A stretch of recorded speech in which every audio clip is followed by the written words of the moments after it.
Here we have all parts that make up the tail plane, elevators, the tail fin and the rudder. And in the instructions, Tony Nyhouse tells us that these items have been laser cut, as indeed we can see they have. But because of that laser cut, the cuts are not perpendicular, and when you check, you can see that they're not. I would have sworn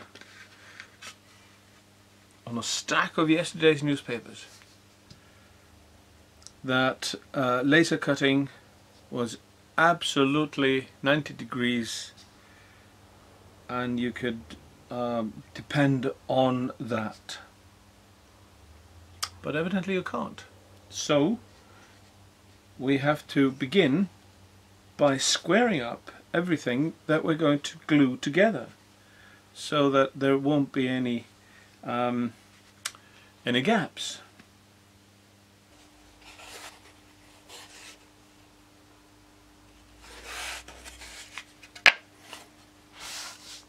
Here we have the parts for the fin, and I'm going to make certain that this is 90 degrees.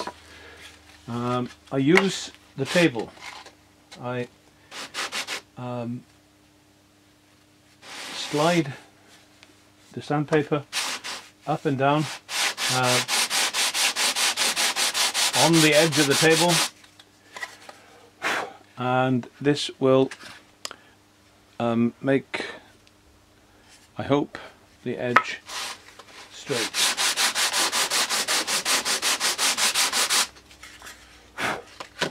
I don't sand so much that all the soot disappears, just enough to make it straight.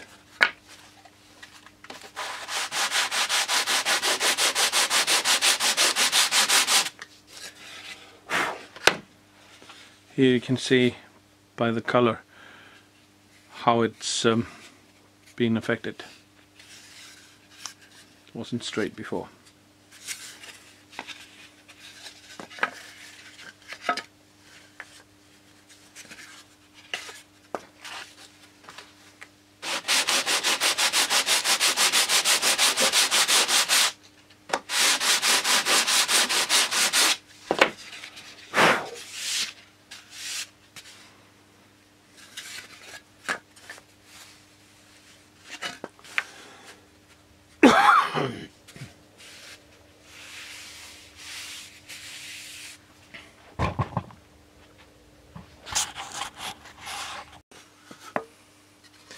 I'm going to glue these two together very carefully, and the first thing I do is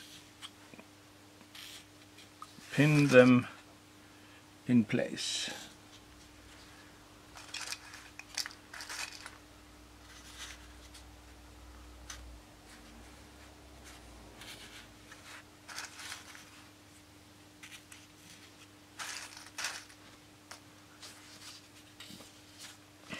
Now I can use plastic tape. Plastic tape does not stick to CA glue, so I use plastic tape, not paper. There we are. Now I can remove the pins again.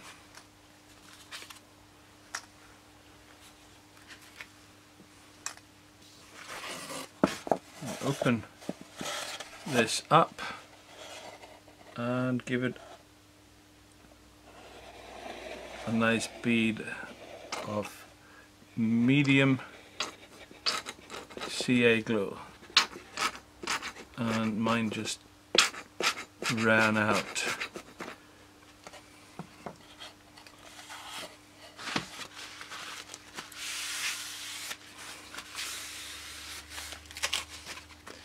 Now,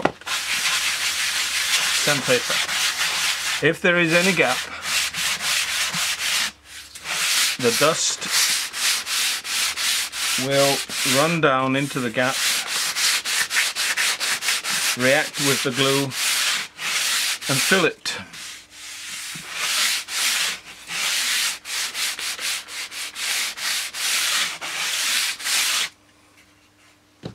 Turn it around, remove the tape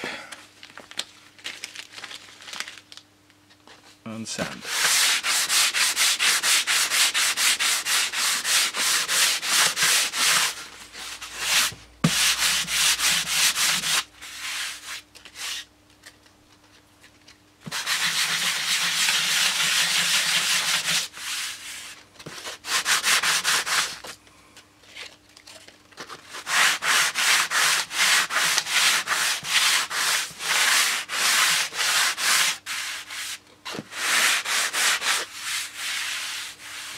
And there we are. Now I'm going to glue up the rest of the tail. Unfortunately, the CA glue ran out, so I don't have any more. But despair not. We have our trusty aliphatic resin wood glue. The difference between wood glue and CA glue is, of course, the time it takes for it to harden. The CA glue hardens instantly. Wood glue needs a little time. So, in order to give it time, I pin this down. I put plastic tape on, as usual. Turn it round, put the glue on, and then put it down on the workbench and pin it down again. And then I put weights on it to hold it in place until the glue has had a time to set. Let's get on with it.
Now, I'm going to glue little plywood triangles on the corners of T4, which are the elevators, and T9, which is the rudder.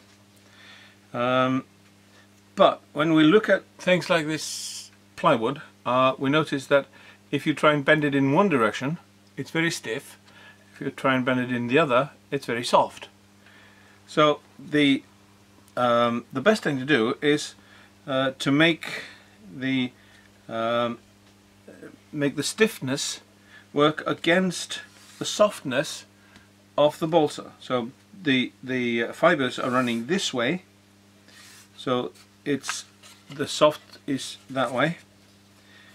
So here we would take a corner like this with the fibers are running this way, perpendicular, and glue it down here.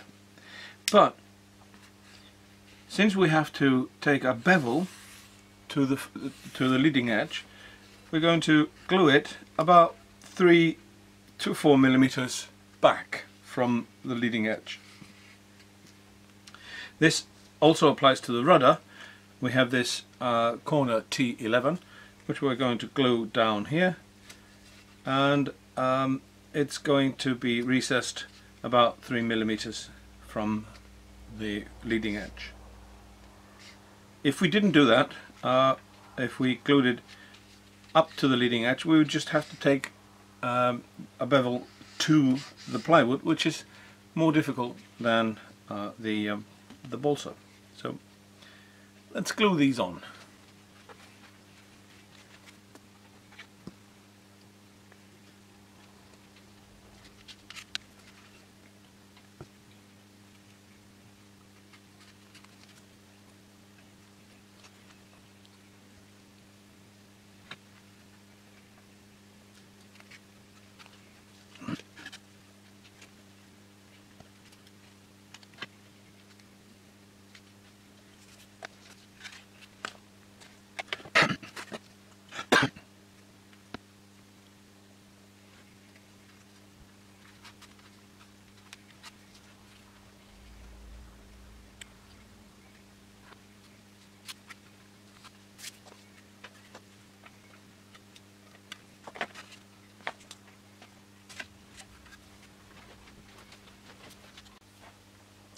Now the glue has had time to harden, and we can pick this off.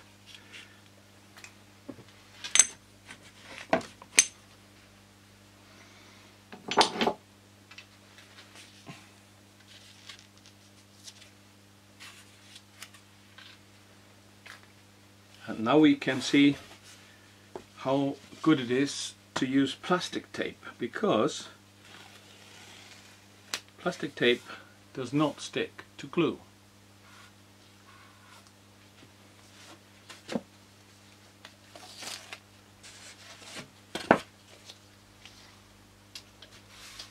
And now we can use sandpaper to see to it that the glued edges are level.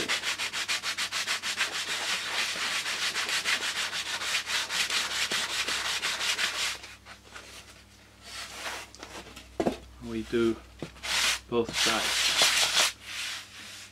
It's very important to see and look very carefully that there is no glue residue, because little blobs of glue might break off and then roll underneath the sandpaper, which is never good.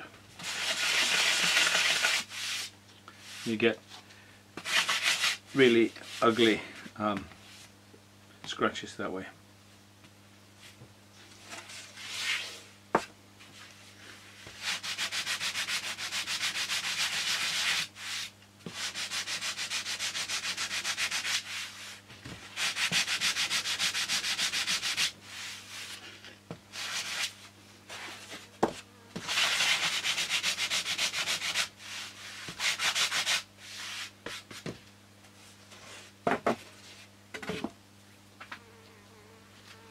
Now we are going to round off the front or leading edge, and to do that we have to begin by making sure that all the components are equal. Here there's a slight stab, so I begin by sanding this down a little bit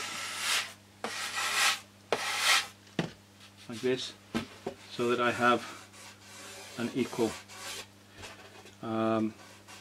straight line here.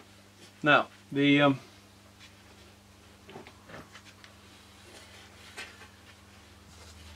this tail plane is 1 centimeter or 10 millimeters wide, so I go in about 3 and mark about 3 millimeters in, like this. The exact measurement is not important. Again, 3 millimeters on this side.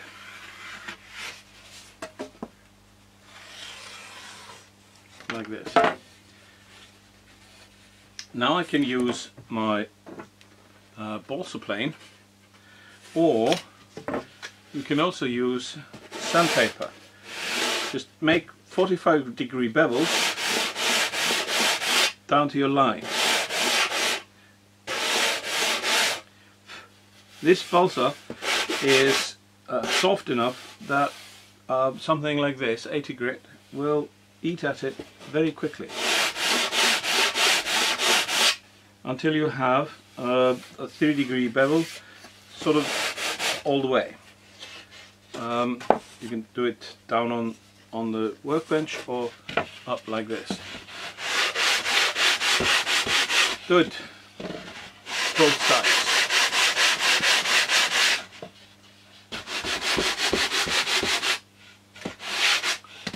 Right. Here I have 3 bevels, 2 bevels of 3 millimeters.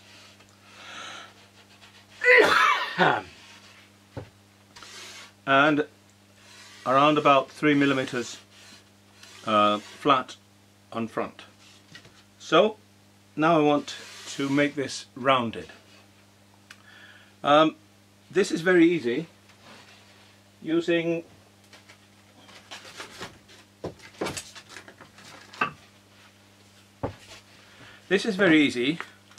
just a little piece of sandpaper.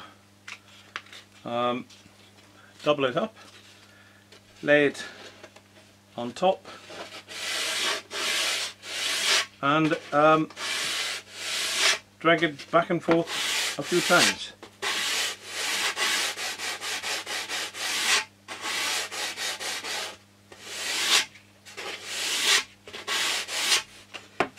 And in no time at all, you'll have a rounded edge.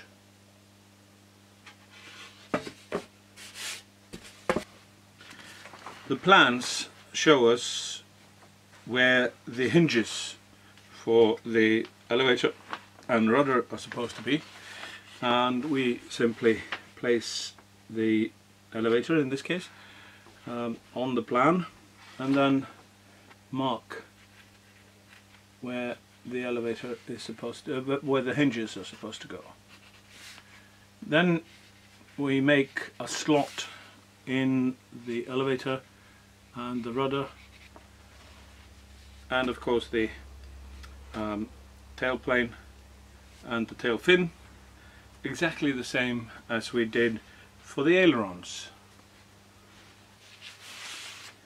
The steering surfaces are now on, and all the hinges in place, but the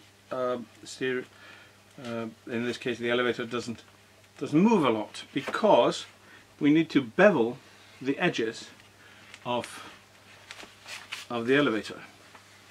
I have already drawn a line along the middle here where the hinges are, and now I'm going to draw lines on the sides. I just carry on from this plywood there and there, and now I know how much to take off to make the bevel. I can use my balsa plane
There we are.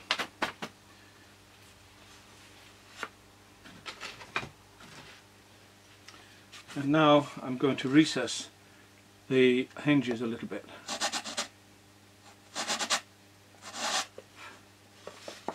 This is a little stick that I've glued some sandpaper on.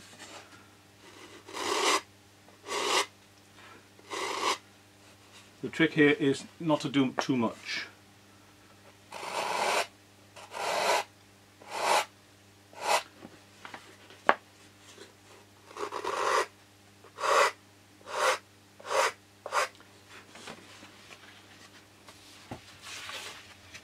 Now I can put it on again.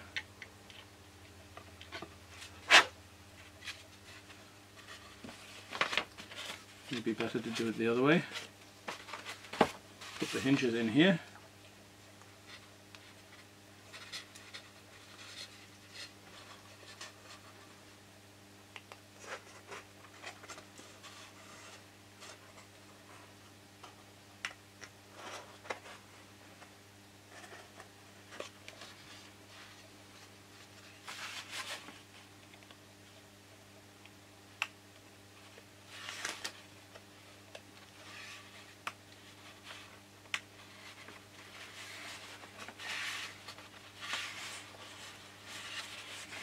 There we are, and now the elevator can move quite a lot.